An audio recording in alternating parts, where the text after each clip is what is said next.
and Oddworld.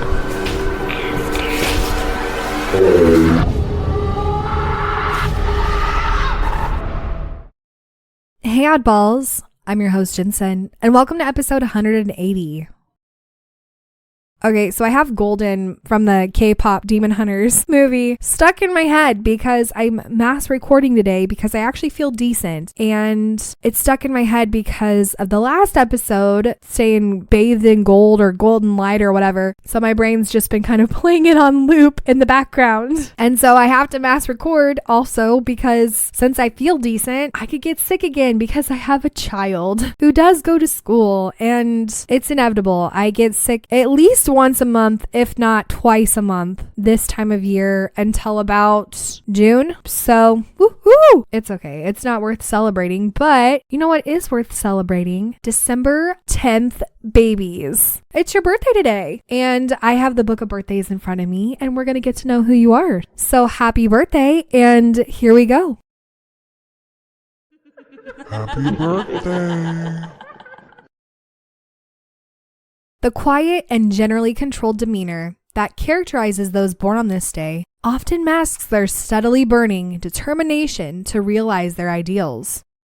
Deep thinkers, December 10th individuals tend to be concerned with furthering human knowledge, exploring abstract, academic or spiritual concepts, instituting scientific or artistic advances, or reforming social systems. Blessed with objective and balanced intellects, they are able to make informed and soundly reasoned assessments when approaching major decisions and formulate effective plans. Indeed, their organizational skills are second to none, and they may seek careers as event managers, in politics, or in other forms of community service. Others are attracted to their opportunities inherent in the academic world. Since their endeavors are intended to result in benefits for the greater good, rather than simply to satisfy selfish ambitions, and because of their initiative and focus, those born on this day make gifted leaders. They may be well demanding, but never expect more from others than they themselves give, a propensity that is redoubled if they were also born in the Chinese year of the rat. Sometimes accused of insensitivity, they are actively concerned with the welfare of their friends, families, and co-workers, but do not often express themselves. Others generally admire and respect their selfless motivations and drive, but even their nearest associates may feel excluded from sharing their inner worlds of emotions and dreams, which they tend to keep hidden, particularly if they are men, beneath their disciplined exterior. Their virtues are progressive, selfless, idealistic. Their vices are overly demanding, insensitive, emotionally closed.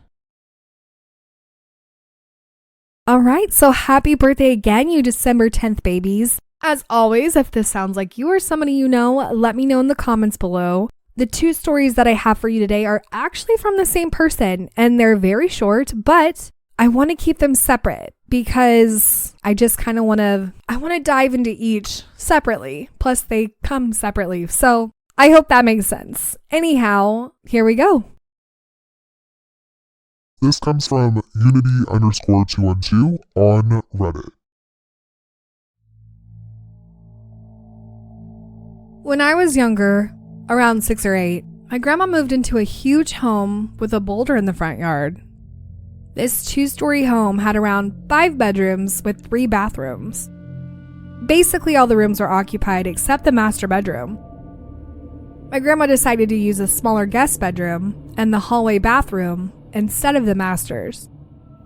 When she moved in, she kept some of the past owner's furniture. The master bedroom had a bed, dresser, chair, nightstand, and even blanket from the last owner. Every time guests came over, they found themselves sleeping in the master bedroom. 4 out of 5 of them would experience sleep paralysis in some form or fashion. Some would have it so deep that they couldn't move, and some would just feel stuck for a second and then wake up.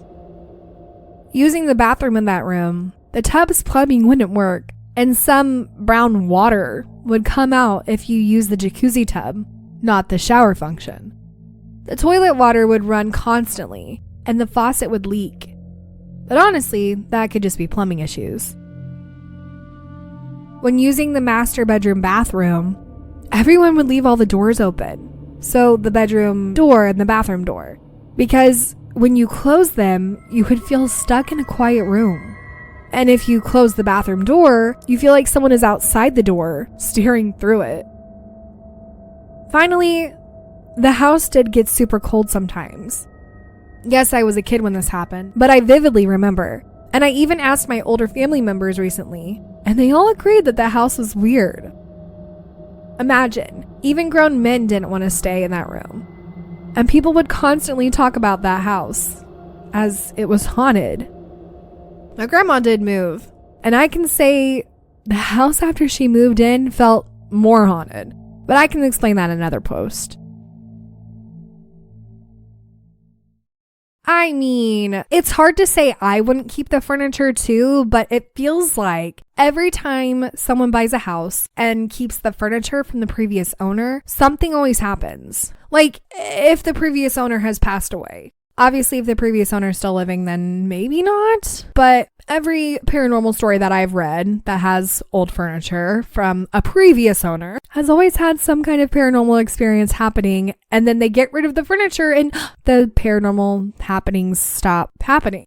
But I feel like if you buy a house and the person has passed away, maybe get rid of the furniture. Or have it all cleansed as best as you can, because as much as I want to say get rid of the furniture, I'm also a big thrift person and I have a lot of things that could be from dead people in my house. I actually do have things that are for a fact from dead people, like relatives and stuff, in my house. So I'm not really one to talk. But I just feel like every paranormal story that I've read that has some kind of paranormal happening in it with like old furniture that's been left behind and stuff, it's because of the furniture. Now, I don't know if that's because maybe spirits on the other side feel kind of more at home because it has their furniture in it. You know what I mean? Like when they were alive, you know, they used that bed, they used that blanket, they used the freaking chair, you know, they've used these things. So their energy is kind of attached to these things. And so the more energy that they have connected to the house, they're probably still there. You know what I mean? I hope that makes sense. That's kind of where my brain's going with this, because I've read enough stories that furniture left behind has some kind of paranormal thing. And I'm starting to wonder if maybe that's why, because these people have use these things in their life. And so it's like a big chunk of their energy. You know what I mean? I don't know. That's the best way I can explain that. It would still be spooky. And what a freaking creep this little ghost is, because leave people alone when they're in the bathroom. I don't think my house is haunted, but the one thing I will say for sure is I say it out loud all the time, but spirits are not welcome in any of my bathrooms, because that's a privacy thing. No bathrooms, no bedrooms, common areas, fine, but no. And I feel like maybe that works, but I don't know.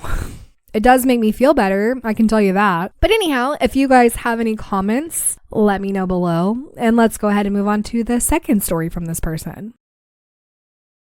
This comes from Unity_212 on Reddit.